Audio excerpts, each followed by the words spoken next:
నమస్తే. ఇన్నాళ్ళు నన్ను సపోర్ట్ చేస్తూ, ఎంకరేజ్ చేస్తూ మీ ప్రేమని నాకు అందిస్తున్న ప్రతి ఒక్కరికి కృతజ్ఞతలు. అలాగే ఈ వీడియో కూడా ఖచ్చితంగా మీకు ఉపయోగపడుతుంది. లైక్, షేర్ అండ్ సబ్స్క్రైబ్ చేసి మీ సపోర్ట్‌ని నాకు అందించండి. అలాగే ఈ వీడియో పట్ల మీకున్న అభిప్రాయాన్ని కామెంట్ సెక్షన్‌లో కామెంట్ చేసి తెలియజేయండి. ఇప్పుడు వీడియోని చూద్దాం. నమస్తే. Welcome to our channel. నేను పద్మిని. ప్రస్తుతం మనతో పాటు ప్రముఖ ఆధ్యాత్మికవేత్త, ప్రముఖ న్యూమరాలజిస్ట్ లక్ష్మీ నరసింహస్వామి ఉపాసకురాలు శ్రీమతి స్రవంతి గారు మనతో పాటు ఉన్నారు. మాట్లాడతాం. నమస్తే అక్క. నమస్తే పద్మిని. అక్క, డబ్బు నిల్వ ఉండట్లేదు అనే సమస్య ప్రతి ఒక్కరికి ఉంటుందేమో.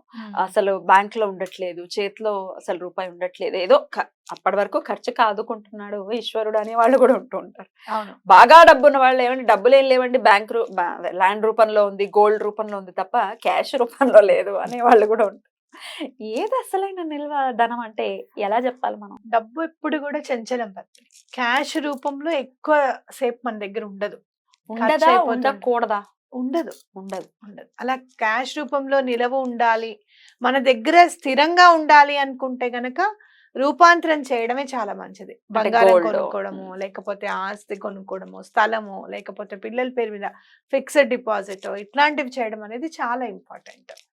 అయితే చంచలం అంటారు, లక్ష్మీదేవికి చంచలత్వం ఎక్కువగా ఉంటుంది అని అంటారు. డబ్బు నిలకడగా ఉండడము అనేది చాలా తక్కువ ప్లేసెస్ లో ఉంటుందన్నమాట. మొన్న అడిగితే ఇచ్చేవాడిని కదరా, మొన్నటి దాకా ఉన్నాయి నా దగ్గర అని అంటారు ఎవరైనా డబ్బులు అడిగితే. గమనించేవాళ్ళు ఎందుకంటారు అలా? ఇవ్వబుద్ధి కాక అని కాదు, నిజంగానే ఇన్వెస్ట్మెంట్ చేసేస్తారు. అంటే క్యాష్ ఉంటే ఖర్చు అయిపోతుందేమో అన్న భయానికి ఇన్వెస్ట్మెంట్ చేసేస్తారు. అలా అస్సలు ఎక్కువ మొత్తంలో ఉండట్లేదు అనే కంటే కూడా అసలు మామూలుగా ఇంట్లోకి కొంతమంది చూడు, ఒక 5,000 ఇంట్లో ఉంటాయి కదా అని తీసుకొని వస్తే ఈ నెల రోజులకి ఖర్చులు అంటే సడన్ గా 5,000 2 రోజుల్లోనే ఖర్చు అయిపోతాయి. అసలు అలా తీసుకురాకపోవడం బెటర్ అనిపిస్తుంది నాకైతే కదా. కానీ నువ్వు గమనించావో లేదో, డిజిటల్ వచ్చిన తర్వాత మనం ఎట్లా ఖర్చు పెడుతున్నాం, ఎంత ఖర్చు పెడుతున్నాం అనేది తెలియకుండా పోయింది. ఇంకా ఎక్కువైంది. ఇప్పుడు నెలలో చూడు, మామూలుగా ఏటీఎంలో నిజంగా ముగ్గపోయాయి ఏటీఎంలన్నీ. ఏటీఎంలో తెచ్చుకొని డబ్బులు పెట్టుకుంటే ఆ నెలంతా ఖర్చు రావాలి అని చెప్పి పెట్టుకునే వాళ్ళం మనం. ఇప్పుడు అలా కాదు, ఎలా ఖర్చు పెడుతున్నామో తెలియకుండానే ఖర్చు పెడుతున్నాం. ఎంత అయిపోతుందో కూడా తెలియదు, అసలు బ్యాంక్ లో ఉండట్లేదు డబ్బులు. నిజమే. అలాంటప్పుడు ఏం చేయాలంటే, ఎప్పుడు కూడా నేను చెప్పేది ఏంటి అంటే, మీరు ముందు జీతం రాగానే ఫస్ట్ దాయండి. మేము దాయలేమండి అని అనుకోవద్దు. సరే, ఇవాళ 1,00,000 రూపాయలు జీతం అనుకోండి, ఇవాళ నాకు 80,000 జీతం అనుకోవాలి. మనం ఆ 20,000 మనం దాచేయాలన్నమాట. ఎలా దాచమంటారు? ఫస్ట్ 20,000 మీరు రికరింగ్ డిపాజిట్ లో వేసుకోవడం అనేది స్టార్ట్ చేయండి. ఏంటి అసలు రికరింగ్ డిపాజిట్? రికరింగ్ డిపాజిట్స్ అంటే మనకి బ్యాంక్ లో మనం ఈఎంఐస్ లాగానే కట్టాలన్నమాట ఖచ్చితంగా. ప్రతి నెల ఆ డేట్ కి మనం 20,000 మనం డిపాజిట్ చేసేయాలి. 20యా? అంతకన్నా తక్కువ కూడా చేసుకోవచ్చు, 500 కూడా చేసుకోవచ్చు. మనం ఎంత దాయాలనుకున్నామో ప్రతి నెల 12 నెలలు అయిన తర్వాత మన అమౌంట్ మనకి ఇంట్రెస్ట్ తర్వాత వస్తుంది. ఎంతో కొంత ఇంట్రెస్ట్ వేస్తారా? ఆల్మోస్ట్ 6% అయితే ఖచ్చితంగా వస్తుంది. అయితే సేఫ్ గా మనం దాచినట్టు ఉంటుంది. ఎవరైనా చీటీలు అవి వేసే వాళ్ళని నమ్మాలంటే కూడా భయం కదా. ఇప్పుడు మీకు నమ్మకంగా ఇచ్చే వాళ్ళు ఉంటే ఓకే, లేదు అంటే గనక రికరింగ్ డిపాజిట్ అనేది చాలా ఇంపార్టెంట్. సేఫ్ గా ఉంటాయి కదా. చాలా మ్యూచువల్ ఫండ్స్ కూడా చాలా మంచి వచ్చాయి. అవి ఎలా మనం చేయాలి అని అనుకుంటే గనక ఆలోచించుకొని దాన్ని మనకి కరెక్ట్ గా ఎక్స్ప్లెయిన్ చేయగలిగే వాళ్ళ దగ్గరికి, దానిలో నిష్ణాతులైన వాళ్ళ దగ్గరికి వెళ్ళి మనం అడగచ్చు. ఎన్ఎఫ్ఓస్ కొనాలి ఏంటి అనేది కూడా మనం చూసుకోవచ్చు. మ్యూచువల్ ఫండ్స్ అంటే ఎన్నాళ్ళు కట్టాల్సి ఉంటుంది మినిమం?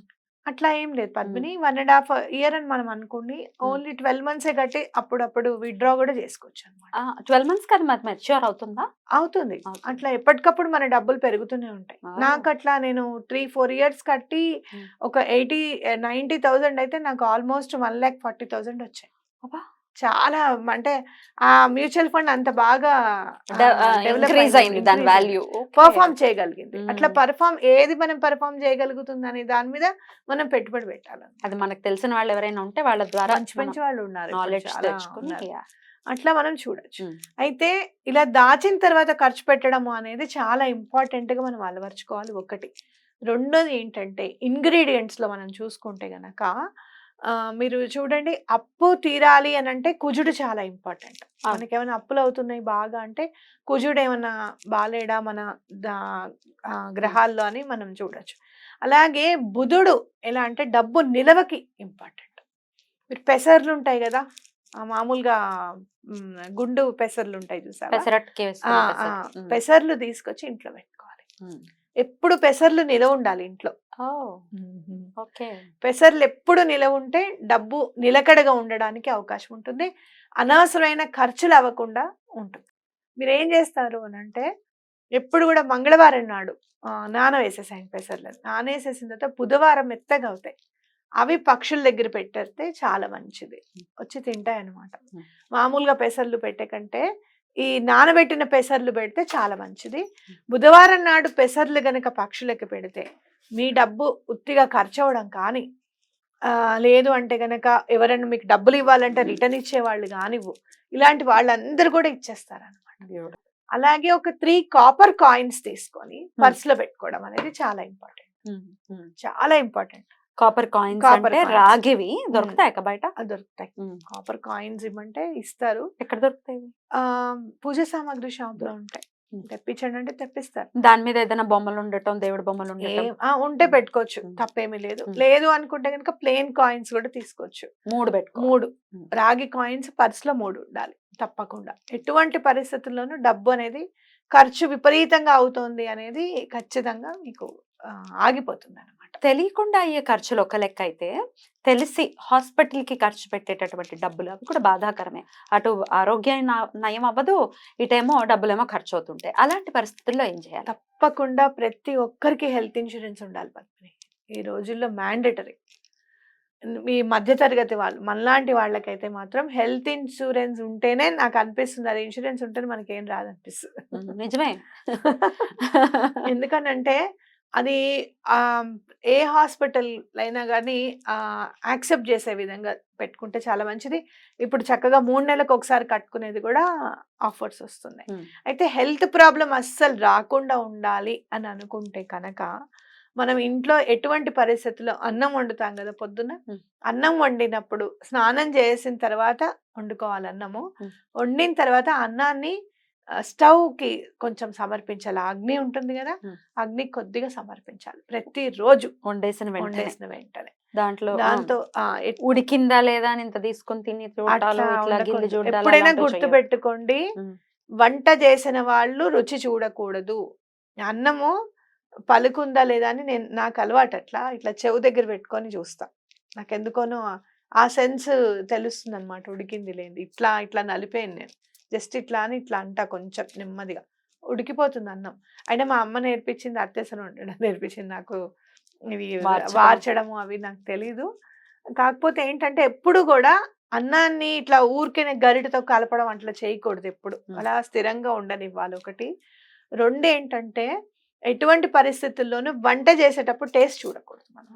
పిల్లలకి హాని. ఎవరు వంట చేస్తుంటే వాళ్ళు టేస్ట్ చూస్తే పిల్లలకి హాని. మరి ఉప్పు సరిపోయిందో లేదో చూస్తారు. వాసన వస్తుంది అంటే ఉప్పు సరిపోయినట్టే. గుమగుమలాడుతోంది, సువాసన వస్తుంది. ఇప్పుడు మనం సాంబార్ పెట్టామనుకో, సాంబార్ వాసన మనకు తెలుసు కదా, గుమగుమలాడుతుంది అని అంటే ఉప్పు సరిపోయినట్టే లెక్క. కారం మరి? కారం మనం చూసే వేసుకుంటాంగా. పులుపు అన్ని సమానంగా సరిపోతేనే సువాసన వస్తుంది. అయితే ఎప్పుడైనా పిల్లలను లేకపోతే ఎవరినన్నా చూడాలి, టేస్ట్ చూడాలి. ఎప్పుడు కూడా వండిన వాళ్ళు చూడకూడదు. అస్తమానం చేసేయడం, తినేయడం అలాంటివి చేయకూడదు. రైట్. మనము మన అమావాస్యకి పూజ చేసుకుంటాం చూడు, పిల్లల కోసం మంచిది. మహాలయ అమావాస్య ఒకటి, అలాగనే పోలాల అమావాస్య వస్తుంది చూసావా. పోలాల అమావాస్య కది ఇదే. ఆవిడ పుట్టిన వెంటనే పిల్లలు చనిపోతుంటారు. ఏంటయ్యా అంటే ఆవిడ టేస్ట్ చూస్తూ ఉంటుంది అనమాట. అలా అమ్మవారికి కోపం వచ్చేస్తుంది. ఏం చేశాను నేను తప్పు అని చెప్పి అమ్మవారి దగ్గరికి వెళ్ళి దండం పెట్టుకుంటే అమ్మవారు చెప్తారనమాట, నువ్వు చేసిన తప్పు ఇది, అది మార్చుకోవాలి నువ్వు అని అంటే పాపం అలానే మార్చుకొని పోలాల అమావాస్య నాడు పెళ్లి చేస్తుంది. అమ్మవారికి చక్కగా అన్ని ఇచ్చి భోగం చేస్తుంది అమ్మవారికి. చేసిన తర్వాత పోయిన పిల్లలందరూ కూడా తిరిగి వస్తారనమాట. కథ చదువుతుంటే అబ్బా భలే బాధ అనిపిస్తుంది అనమాట. అందరూ అమ్మవారికి పూజ చేసుకుంటుంటే ఈవిడ ఒక్కతే బిడ్డ పోయి ఏడుస్తుంటాడు. బాధ కదా అది, తల్లికి రాకూడదు అసలు, కష్టమే రాకూడదు. టేస్ట్ చూడకూడదు అనమాట ఎటువంటి పరిస్థితుల్లో. అద్భుతం. చక్కటి స్మార్ట్ రెమెడీస్ ఇవి. ఖచ్చితంగా ఇవి నిత్య దైనందిన జీవితంలో ఇవి మనం చేస్తున్నామంటే ఈ తప్పుల్ని మార్చుకోవడం ద్వారా మనకు అయ్యేటటువంటి అధిక ఖర్చులు తగ్గుతాయి అని చెప్తాను. ఇంకా బుధవారం నాడు గోశాలకి వెళ్ళి గోకి చక్కగా గడ్డి పెట్టడం అనేది చాలా, పచ్చగడ్డికి డబ్బులు కట్టడం అనేది చాలా ఇంపార్టెంట్. గోశాలకి వెళ్ళండి, మంచి మంచి మిరకల్స్ చూస్తారు మీరు. బ్యూటిఫుల్. గోశాలకు వెళ్ళి గ్రాసానికి కట్టటము మీరు అన్నట్టుగా అంతేనా? గోసేవ చేయడం. గోసేవ చేయడం. బ్యూటిఫుల్ అక్క, చాలా అద్భుతంగా తెలియజేశారు. ఇది చాలా చాలా అవసరం ప్రతి ఒక్కరికి కూడా. Thank you so very much అక్క. నమస్తే. నమస్తే.